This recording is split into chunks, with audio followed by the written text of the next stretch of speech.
आपल्या घरामध्ये आणि आजूबाजूला जर आपण उघड्या डोळ्याने पाहिलं, जरा ऑब्झर्व केलं, बारीक जरा लक्ष दिलं, मुलांच्या बाबतीत, जेंट्सच्या बाबतीत, पुरुषांच्या बाबतीत, तर एक बघा आपल्याला लक्षात येईल आणि लख्ख आपल्याला उजेड पाडेल या गोष्टीवरती.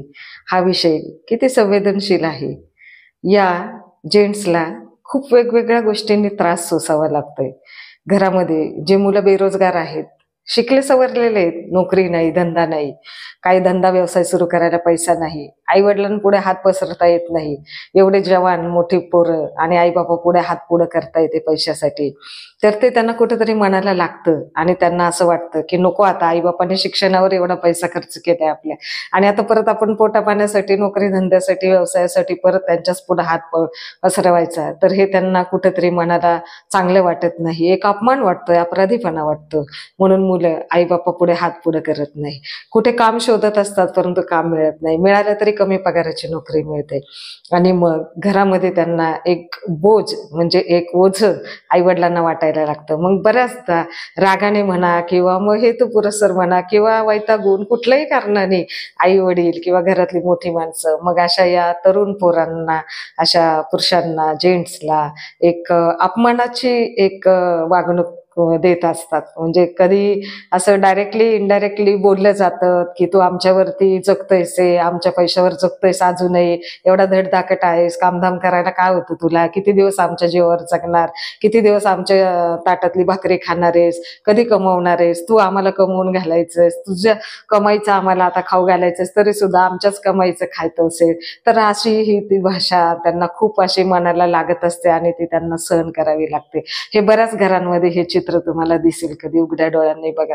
तसंच लग्नही झालेलं असेल तर मग बायकोकडूनही ऐकावं लागतं, कारण बायको पण पैसा पाहते, तिलाही पैसा कमी पडतो, जबाबदाऱ्या वाढतात आणि स्वतःची जबाबदारी काही वेळेला ती त्याच्यावरतीच लादत असते. मग स्वतः कुठंतरी काम करून दोन पैसे मिळवणं करणं, तर या गोष्टीलाही ती फाटा देते आणि ती पण असंच नवऱ्याला म्हणत असते की कामधंदा नाही करत आहे, काही पोसायचं जबाबदारी घेत नाहीये, बायकोला पोसायची जबाबदारी घेत नाही, बायकोला पोसता येत नाही, पोराबाळांना पोसता येत नाही, मग लग्न कशाला केलं, काय कारण होतं लग्न करायचं, करायचंच नाही लग्न, राहायचं होतं एकटंच, आईबापा बरोबरच राहायचं होतं. म्हणजे एक ओझ की जे तुम्ही लग्न करूनही फसलात आणि आम्हालाही फसवलं, तर अशा प्रकारचा आरोप त्यांच्यावर केला जातो आणि अतिशय अशा वाईट परिस्थितीमध्ये या जेंट्सला जगावं लागतं आणि अपमान तो इतका भयानक असतो.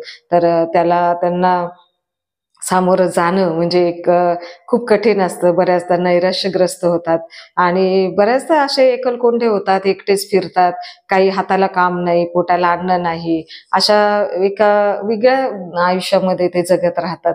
तर हे जे आहे की नाही, तर मग याला कारण काय? मग आता तुम्ही भांडून बोलून किंवा असे शब्द वापरून, असा अपमान करून, असं त्याला सततचं असं टॉर्चर करून, हर्ट करून जर ती परिस्थिती सुधारणार असते का? त्यांना काम करायची इच्छा असते, त्यांनाही हाताला काम पाहिजे असतं, त्यांनाही दोन पैसे पाहिजे असतात, परंतु आज वातावरण इतकं विचित्र झालेलं आहे की त्या ठिकाणी त्यांना थोडासा वेळ पण दिला पाहिजे, थोडी संधी पण दिली पाहिजे, थोडं समजून घेतलं पाहिजे आणि ते प्रयत्न करत असतील तर थोडं आपणही थांबलं पाहिजे, त्यांना प्रोत्साहन दिलं पाहिजे. तर या गोष्टी जर केल्या तर नक्कीच पुरुषाला एक प्रेरणा मिळते, आधार मिळते आणि असं वाटत असतं ना की आपल्याला आहे ना कुटुंब आपल्या बाजूने, आपली बायको आपल्या बरोबर आहे, आपली मुलं बाळ आपल्या बरोबर आहेत, आपले आई वडील आपल्या बरोबर आहेत. तर हा एक खूप मोठा आधार पुरुषाला हवा असतो आणि या अशा परिस्थितीमध्ये आणि या अशा संकट काळामध्ये, या परिस्थितीमध्ये पुरुषाकडूनच अपेक्षा केली जाते पैशाची आणि आर्थिक स्थिती कशी चांगली होईल, घरदार कसं व्यवस्थित होईल, कसं चांगलं चालेल,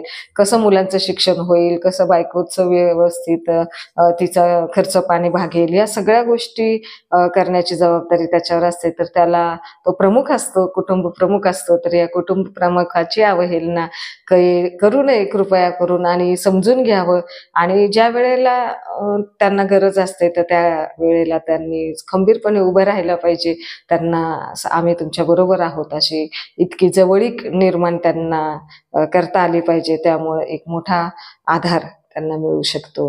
तर हा वटवृक्षाचा आधार हा बनण्याचा प्रयत्न कुटुंबांनी केला पाहिजे, घरातल्या आईवडिलांनी केला पाहिजे, बायकोने केला पाहिजे, मुलाबाळांनी केला पाहिजे.